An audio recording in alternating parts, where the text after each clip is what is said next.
Alright, welcome to 3 Count Commentaries. We're going to talk about Queen of the Ring, the movie I finally seen.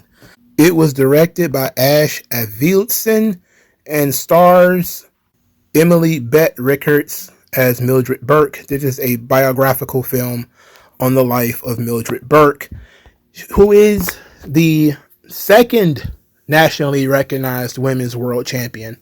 The first being, of course, Clara Mortensen. So we're going to talk about this movie, and I'm also going to throw in some wrestling history as I go along. But I'm not going to give away the whole film. I'm not going to talk about the entirety of the movie. I just want to talk about some of the main plot points and some of the characters, and go into some of the real lives of the characters and things of that much.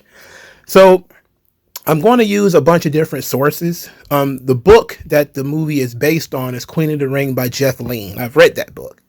Then there is the National Wrestling Alliance Untold Story by Tim Hornbaker. Sisterhood of the Squared Circle by Dan Murphy and Pat LaPrade, which talks a lot about Mildred Burke, and even before Mildred Burke, women's wrestling before Mildred Burke. So we're going to sprinkle some of that throughout this thing, but it's not going to be a whole history thing. It's mostly going to be a movie review. Now, in terms of a movie, I give it a 6 out of 10 in terms of a movie. I think some of the acting was really bad.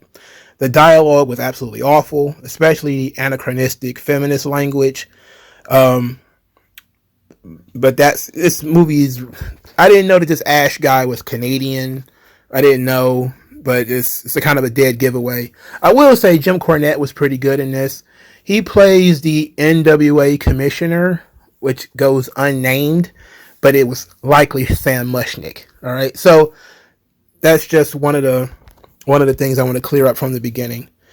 So the movie is about Mildred Burke, who is a waitress. They didn't show her in the movie being a stenographer, but she was also an office stenographer.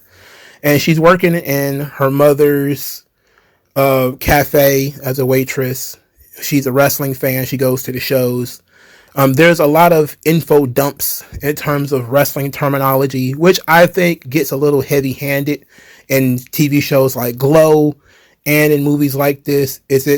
They realize that the people who are watching it are not necessarily wrestling fans.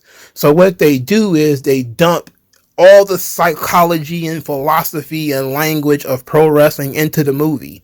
And for somebody who already knows how that stuff works to a degree, it can be sort of distracting, and it kind of takes away from what's happening in the film. I really only want to focus on 3 main points, which is the rise of Mildred Burke, which includes her winning the title, then the divorce with Billy Wolf, and then finally the end of the movie.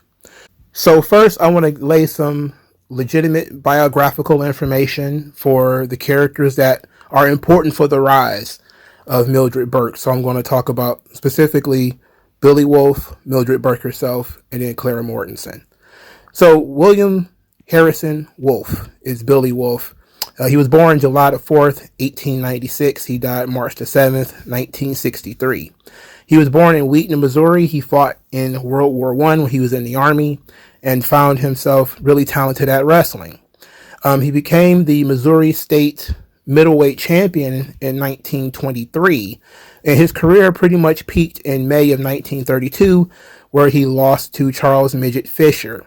He worked primarily as a heel, and then he opened a gym in Kansas City, only a few miles away from, well, actually not even miles, just a few blocks away from Mom's Cafe, which was owned by Mildred Burke's mom. Now, Mildred Burke was born Mildred Bliss in Coffeyville, Kansas. She was born August the 5th, 1915, and she died February 14th, 1989. She died of a stroke. She met Billy Wolf in 1934 when she was 18. He was 37. She had a son named Joe from a previous marriage, but the guy that she was married to named Joe Schaffer had pretty much ran out on her. At this point, she was a fan of wrestling and pretty much begged Billy Wolf to train her. This is depicted 100% factually in the movie. It's pretty much how it's laid out by Jeff Lean in the book. The only difference being she's a little bit more aggressive in the movie, which of course comes across. It's supposed to send out the feminist message, so she's a little bit more aggressive about who she is and look how tough she is and all that sort of stuff. In the movie, as in the book, because women wrestling men was illegal in many parts of the country, Mildred had to wrestle men. So when she would do carnivals, she would wrestle mostly men. In the movie, these are presented as shoots, but they were works. They were all works. She was in the carnivals for 2 years working matches, okay? Now, when Clara Mortensen came in the movie, they made a big hullabaloo about wrestling still being worked at the championship level, thinking that she was going to wrestle Clara Mortensen for real. But no, that wasn't the case at all. But Clara Mortensen became an important piece of the wrestling history because she was the first nationally recognized women's world champion.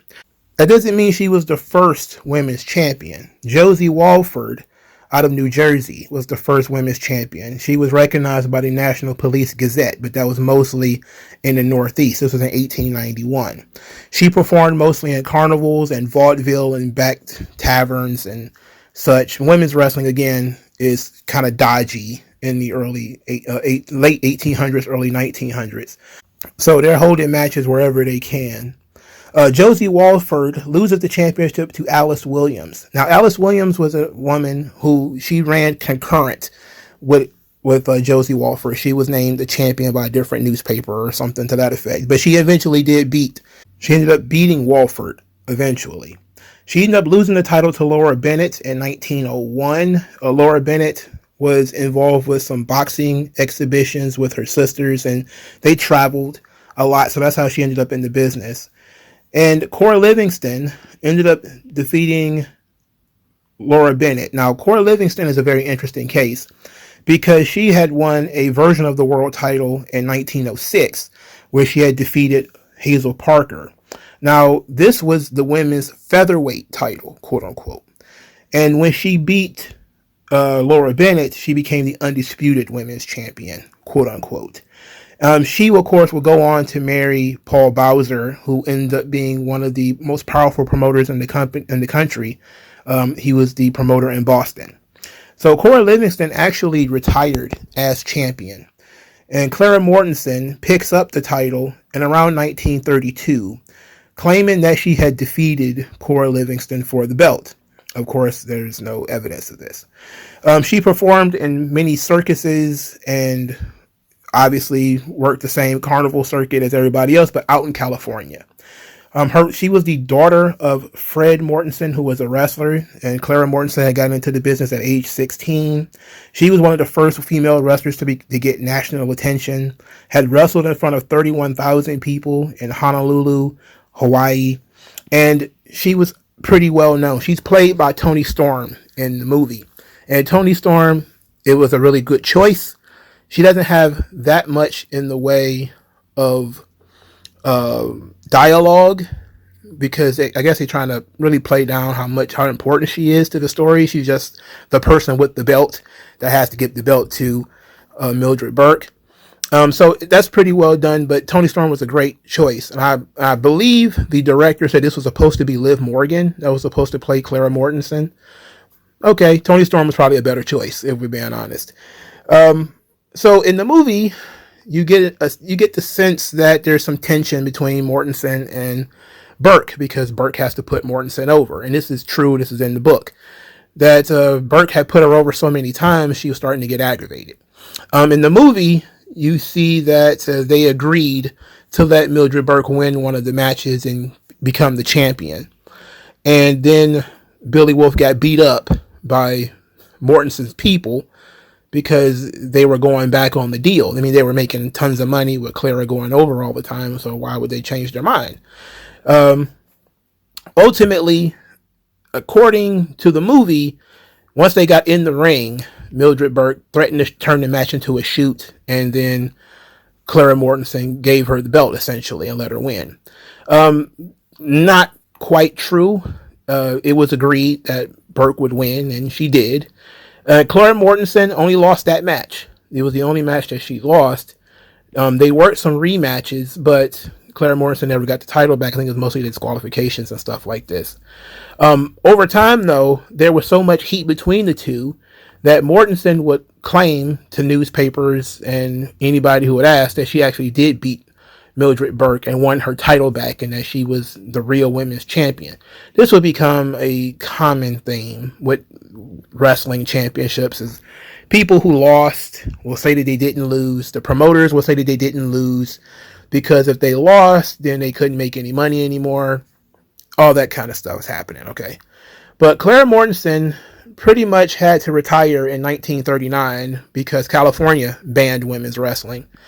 So she went on to become an actress and harbored that great dislike of Mildred Burke even to her elderly years. But now that Mildred Burke is the champion, her and Billy Wolf are making tons of money.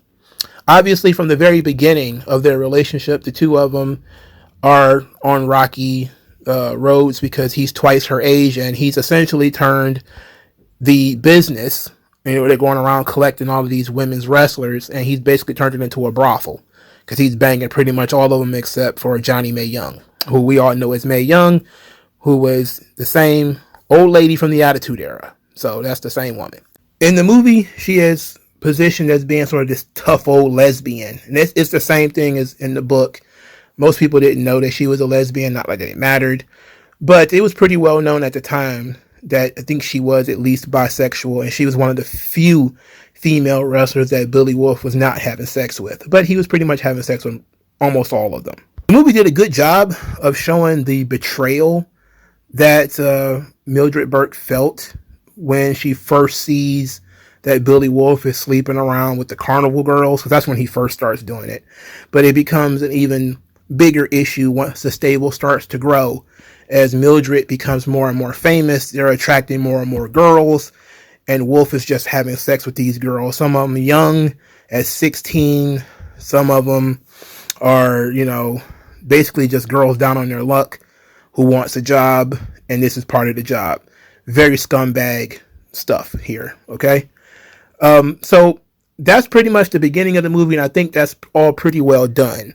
They make a point to individually introduce Elvira Snodgrass and Mae Young and Gladys Gillum and Babs Wingo and all of the the black female wrestlers and all of the wrestlers that were in the stable at the time. And I thought that was very nice. They could have just as easily not given them a whole lot of attention, but they chose to do that. It was obviously an artistic choice to sort of give a wink and a nod to all of these women who helped Mildred Burke along the way become a huge star. Now, also what I liked in the movie is the scene where Mildred Burke is decked out in a dress and, she's got all these diamond earrings on. She's incredibly rich. But when she goes to this high society ball sort of event, she finds out that she's still frowned upon. At this point, she's saying she's the most highest paid female athlete in the country, maybe even the world. But she's still frowned upon by high society because of the way she makes money. And I thought that was very poignant and very important, as that seems to be what actually occurred a lot at the time. Throughout the movie, one of the biggest arguments is trying to get women's wrestling legitimized in the various states, Pennsylvania and New Jersey, etc. And they bring in a lot of the old time promoters like Jack Pfeffer and Al Haft. Al Haft is a very important piece because he was in Ohio, where he was the promoter. I think he was the promoter of Columbus and Cincinnati, etc. Then I believe he was the one who actually furthered women's wrestling by pretty much allowing it in the states. And some of the southern states allowed women's wrestling, but most of the big markets were completely closed to them.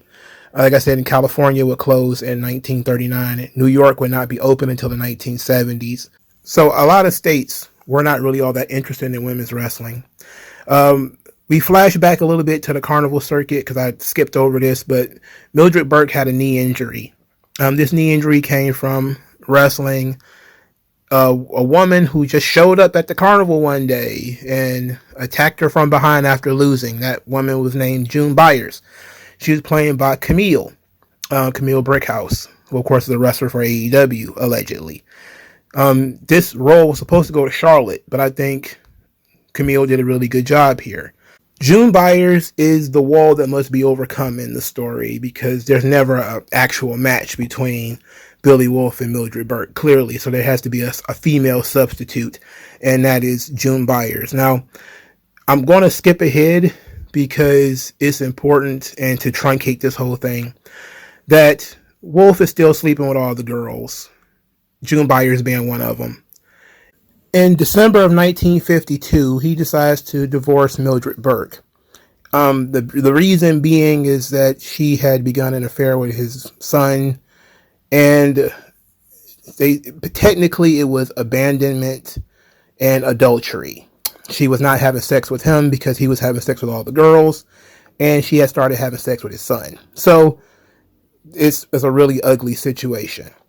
So at this point, everything starts to falling apart as they have to split the women's empire in half between Burke and Wolf, and she gets some kind of exclusive contract to promote women's wrestling, but the NWA doesn't allow women to join the organization, which is why Sam Muchnick's name is not used in the movie, because it was his decision to not allow women to join the NWA. So Jim Cornette is sort of the nebulous NWA commissioner, but it was Sam Muchnick, okay?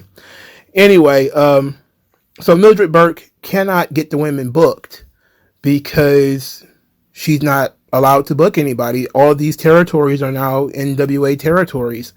But Billy Wolf is a man, and he can do whatever he wants. So he continues to book women's wrestling. And he divorces Mildred Burke in 1952. And in 1953, he made the decision to crown a new women's champion. The tournament was held on April 14th, 1953 in Baltimore, Maryland. The promoter was Ed Contos.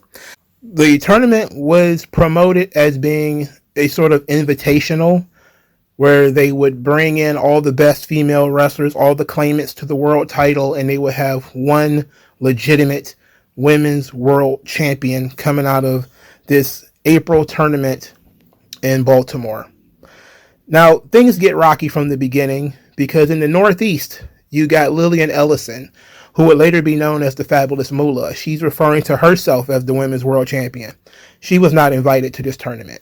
Clara Mortensen, who, again, her career was mostly over, having been taken out by California banning women's wrestling, she claimed she was still the women's world champion, claiming that she had beaten Mildred Burke since that she had lost the title to her, which was untrue, but she was also not invited. And Mildred Burke herself was not invited.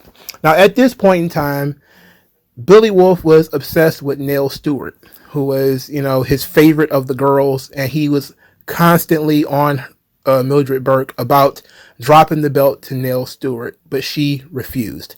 In the movie, you get this scene where Mildred Burke is mocking Billy Wolf for being an old man who can't please women, and he beats the tar out of her and all this sort of stuff. And of course, they're divorced by this part of the movie. That was earlier, but that kind of gives the mentality of how strongly he felt about Nell Stewart being the champion. And did this really occur? There is some real stories that he was very abusive towards her, so maybe they took some artistic license, but it wasn't something that seemed out of the ordinary in terms of what would have occurred at the time. In real world, Mildred Burke hears about this tournament. She was not invited to the tournament. She sees who is listed as being part of the tournament, and she knows already that Billy Wolf is just going to put the belt on Nell Stewart. So she decides to spoil it by sending a letter to the newspapers in Baltimore telling them that Nell Stewart was going to win the championship. Once Billy Wolf sees this, he decides to flip it, and it goes to June Byers. So June Byers wins the women's championship in 1953. She was the first women's champion to be recognized by a state. She was recognized by the state of Maryland.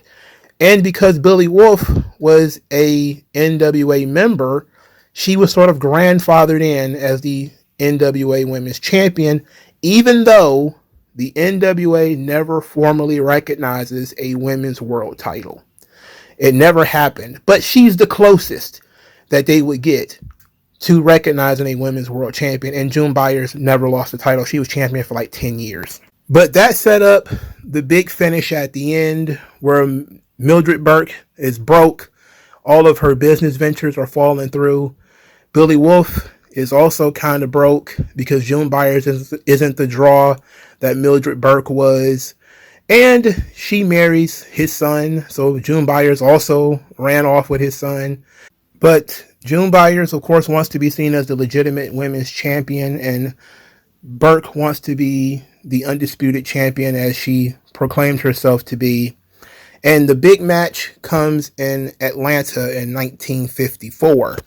The match ends in a draw, time limit draw, with June Byers only winning one fall, and was the only fall happened in the match. Now, according to the rules, you had to win 2 out of 3 falls. Since June Byers only won one fall, technically she didn't win, but she didn't lose a fall either. So she was able to go around and tell everybody that she beat Mildred Burke. This, of course, does wonders for her in the newspapers. Even though there are some newspaper men who are saying, well, you didn't win the match. You won the only fall in the match, but you didn't win the match. But to be fair, she's the only woman that beat Mildred Burke in a decade or so. And plus, Billy Wolf is the only person outside of Mildred Burke who cares about this whole situation, because who the hell cares about women's wrestling, right? So June Byers is elevated as the reigning women's champion, while Mildred Burke sort of struggles to continue her legacy in the shadow of Billy Wolf and June Byers. That's sort of how the movie ends, with the draw and both women beat the hell up. Obviously, Mildred Burke is still standing, ready to fight, while June Byers cannot go on any longer. And that's the image that they wanted you to see at the end, is Mildred Burke by herself with only her son at her side, versus June Byers, who has both Wolves and hers on her corner and siding with her. And June Byers is positioned as being sort of the Ivan Drago, if you want to go with the Rocky comparison, where she beat Gladys Gillum to death earlier, even though she didn't die from being beaten to death. I think she had a seizure or something like that. That really did happen, by the way. And but she was notoriously very stiff, June Byers. There was a lot of complaints about how hard she hit and how tough she was in the ring to deal with. And Mildred Burke stood up to her and didn't lose. But in real life, that was pretty much the pinnacle when it comes to Mildred Burke. Now, she did go over and kickstart wrestling in Japan for women, and that was tremendous. But it's, in terms of the movie, that's where it ends. It ends after Burke survives a match with June Byers. Again, the movie was solid. I think it wasn't better than Iron Claw. It had some similar issues when it comes to historical inaccuracy, but it's a movie. I mean, you can't expect too much, but it was pretty historically accurate from what I saw. The acting was solid, especially from the woman who plays Mildred Burke and the guy who plays Billy Wolf. I think they both were pretty good. The G-Bill, however, Billy Wolf Jr., he's in the movie, he's very subservient and sort of spineless. And that's kind of how he's portrayed in the book as well, is that he's very much just following his dad around, you know. He's very nice to Millie. He's her driver, her chauffeur, and she starts having sex with him kind of out of spite at first. And then she sort of genuinely cares for him. But after the relationship is not allowed to go to the next level because he's too spineless to stand up to his dad, she kind of moves on and he moves on. Then he gets into a car accident. and June Byers takes care of him, and she marries him. But June Byers was married half a dozen times. In the movie, it's made a big deal that Mildred Burke was a single mother who was women's world champion. It should be noted that June Byers had 2 children. She had been married twice before she even became a wrestler. Her first husband divorced her, and her second husband died. So the name Byers in June Byers actually comes from her second husband, whose name I think was Thomas Byers, and was the father of her son, who was her second child. She had gotten married to a man by the name of R.I.P, who actually gave her a daughter named Jewel. But her children were not traveling on the road with her, which I guess makes June Byers' story not as as impactful as Mildred Burke's story. But all of these are very interesting people in a very interesting business. And I think the stories are told very well. I just think that some of the dialogue was kind of shitty. There were other weird things like Gorgeous George being in the movie. I don't understand why Gorgeous George was in this movie. I didn't get it.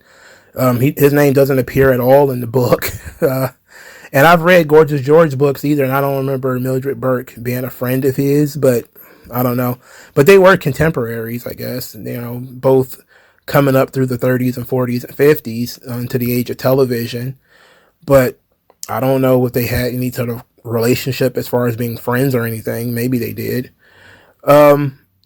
Another weird thing was when they had the big meeting about women's wrestling in New York. And Vincent James McMahon was there. And I was just kind of like, I don't know about this. And especially the idea that Mildred Burke and Billy Wolf was getting a divorce. And the angle was the NWA didn't like it because, it was personal business being spread all over through the newspapers. And Vincent James McMahon asked them, why is the my son Junior is asking, why is the promoter writing himself into the storylines? And I'm like, wait a second. Vincent Kennedy McMahon was born in 1945. Mildred Burke and Billy Wolf got divorced in 1952. Vincent James McMahon did not really have a hand in raising Vincent Kennedy McMahon. So how did this conversation happen? It clearly didn't happen, right? But it was interesting, I guess, as a wink and a nod to, wrestling fans who, or people who know of Vince McMahon, and you hear the name Vince McMahon, and you think that, damn, how old is that old pervert? Like, he's not 100, right? Like, you talk about his dad here, right? So it was interesting from that perspective. But Jack Pfeffer being in the story, I thought was very interesting because Jack Pfeffer would become very important. He was the promoter that was behind Lillian Ellison, who turned out to be the Fabulous Moolah. So her claim to the world title came through Jack Pfeffer, who, as we see, was helping Billy Wolf spread women's wrestling throughout the United States. So when the Fabulous Moolah became the women's champion, it was because she had Jack Pfeffer behind her. And that's how she became in the conversation of being the women's champion. And since Mildred Burke died, never losing the title, and since June Byers retired and died, never losing the title, the only one that was still alive with any real claim to the world title was the Fabulous Moolah, who would then sell the belt to Vincent Kennedy McMahon, creating the WWF Women's Championship. So the NWA Women's title is called the Burke, the current championship, since 2021. That's because Billy Corgan bought Mildred Burke's original championship from her granddaughter. So I don't know if which lineage he's choosing to follow. I'm talking about Billy Corgan now. But he owns the physical title, and he refers to it as the Burke. So whether he's continuing Mildred Burke's lineage from when she retired, or I don't know how that works, So I'm pretty sure you could Wikipedia it, and it might not give you a satisfying answer. In fact, I'm pretty sure the answer is not going to be pretty clear, considering the women were stripped of the title for refusing to fight each other, retirements, etc. But I've given you the lineage of the NWA title and the WWF title. And those are the two oldest women's championships by far. There was an AWA women's championship as well, but that company doesn't exist anymore. So why even waste our time with that? But overall, I think the movie was pretty solid. If you liked Iron Claw, you would probably like this too. It had some of the same problems, but overall, I think they both really nailed what was important, which was the story of the characters involved, and were fairly historically accurate in doing so. So I suggest that you go watch both movies. It's a solid 7 out of 10. Like, share, subscribe. I'll talk to you guys later. Peace out. Yeah. We're just gonna